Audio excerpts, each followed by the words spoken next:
ang Pangulo na normally yan, di ba, characteristically, diplomatic siya, di ba? Aba, parang gloves off na.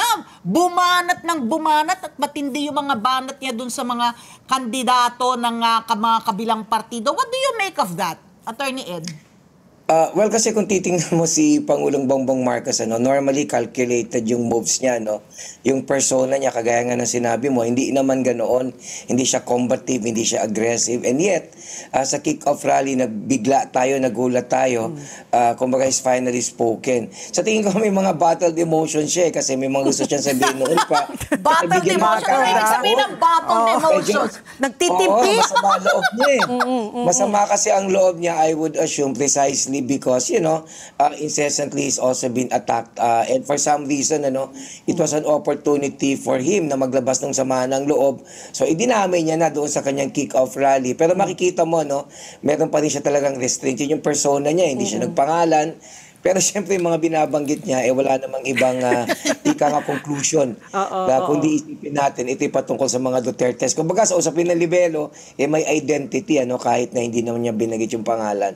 But that's basically how I see it, because the president has always been very, very diplomatic, not really aggressive. Yun yung persona niya. But for some reason, lumabas. Ibig sabihin, malalim talaga yun. Because otherwise, he could have controlled himself. Do you think this kind of tone will carry on throughout the campaign period? Kasi ako naman, parang basa ko naman dyan, mas naging matapang siya kasi Bailey Week niya sa Ilocos Norte ginawa eh. So, syempre talaga, kumbaga, yung mga nagpunta doon sa rally na yon, talagang 100% behind him. So, yung rara, di ba, parang to get your emotions going, parang talaga irarally mo. Pero, ito my personal opinion, I doubt if he'll be able to sing the same tune pag dumating siya sa Mindanao. Diba?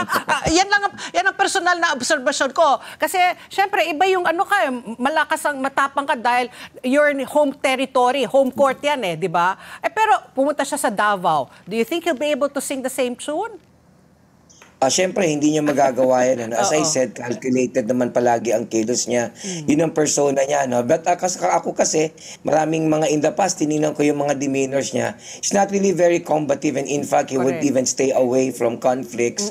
So, ibig ko lang sabihin, siyempre, andun yung kanyang mga balwarte, di ba? Andun doon na rin lang, ginanahan siya. But I'm pretty sure with respect to other places, he won't be able to do that particularly in Mindanao. Hindi naman siya kagaya ni dating Pangulong Duterte na talagang kung ano ang gusto sabihin ay sasabihin niya. He's not that person. And I'm pretty sure he would never veer away from who he is. Yun nga, bagamat hindi pinangalanan, I mean, you can easily talagang identify kung sino yung mga pinatutungkulan na mga senatorial candidates ng ibang partido, si De La Rosa, si Bongo Kibuloy, Apollo Kibuloy. Si Bongo ba yung sa pandemya? Pandemya. At saka yung pinabili lang ng suka, nag-file na ng certificate of candidacy.